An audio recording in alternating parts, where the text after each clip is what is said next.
Anamika. Chapter 14। Yashwant हंसते हुए अपने कमरे में चला गया। कमरे में जाने के बाद उसने पूरे चिट्ठी को अच्छी तरह से पढ़ा। अच्छा, तो तुम शादी करना चाहते हो और वो भी मुझसे? ये क्या बात हुई? तुम्हें ये बात पहले मुझे बतानी थी ना, मुझे छोड़कर पूरी दुनिया को बता रहे हो। ये तो गलत बात है ना यशु। वैसे मैंने भी पापा से बात कर ली है। वो आ रहे हैं मेरे साथ मुंबई, तुमसे मिलने और आंटी अंकल से मिलने भी। वैसे तुम्हें कुछ और भी बताना था। तुम्हें याद है जब मैंने कहा कि मेरी बहन ऑस्ट्रेलिया जाने के लिए वीज़ा अप्लाई कर रही है?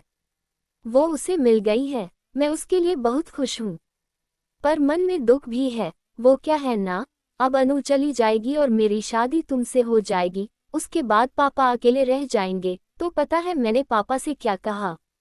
मैंने उनसे कहा कि वो भी मेरे साथ मुंबई चले। वहाँ पर हमारा अनाथालय है ना, वो उसका बागडोर फिर से संभालेंगे। इस बात से तुम्हें कोई इतराज तो नहीं है ना? वैसे ये बात तुमसे मिलकर आमने सामने बैठकर करनी चाहिए, लेकिन पता नहीं यशु, मन में एक अजीब सा डर लग रहा है।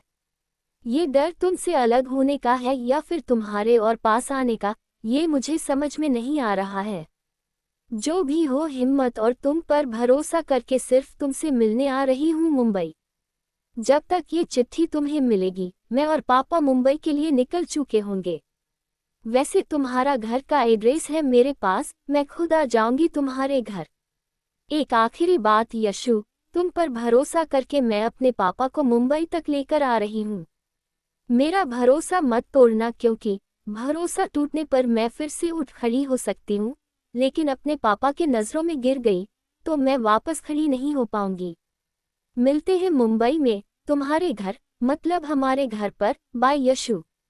यशवंत वो चिट्ठी पढ़कर थोड़ा इमोशनल हो गया और खुद से कहा, नहीं यशना, कभी नहीं, तुम्हारा भरोसा कभी नहीं टूटेगा, कभी नहीं तोड़ूंगा, बस तुम्हारा ही इंतज़ार करता रहूंगा। अगले 2 दिन यशवंत ने ऑफिस की छुट्टी कर दी थी और बेसब्री से यशना का ही इंतजार करते हुए अंदर से बाहर और बाहर से अंदर घूमता रहा। कोमल जी पूछी, अजी सुनिए, हमारे बेटे को क्या हुआ है? राजकुमार जी बोले, पागल हो गया है। वो लड़की इससे मिलने आ रही है और छुट्टी मेरी कर रखी है ऑफिस से। यशवंत बाहर से अंदर आते हुए बोला, पापा, यशना आने वाली है और मैं उसे कोई भी ऐसा मौका नहीं देना चाहता जिससे वो बुरा मान जाए। राजकुमार जी बोले, अभी से उसकी इतनी फिक्र? यशवंत बोला, पापा, वो उसके पापा के साथ आ रही है। अगर आप रहेंगे तो अच्छा लगेगा ना? राजकुमार जी बोले, वो आ जाएंगे तो मुझे फ़ोन भी कर सकते हो ना। माना कि तुम दोनों का पुराने जमाने का चिट्ठियों वाला प्यार है, लेकिन मेरे पास फ़ोन है ना, और तुम्हारे पास भी।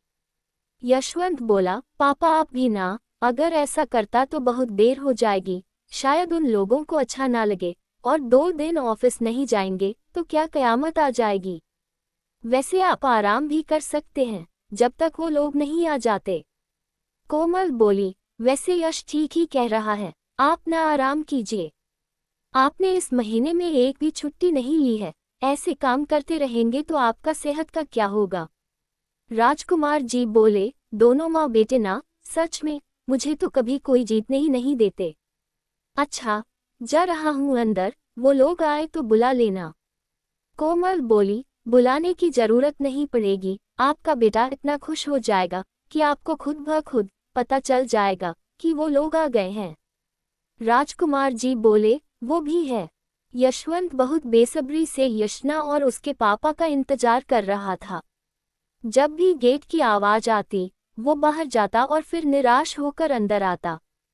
तो क्या सच में यशना आएगी? जानते हैं अगले भाग में।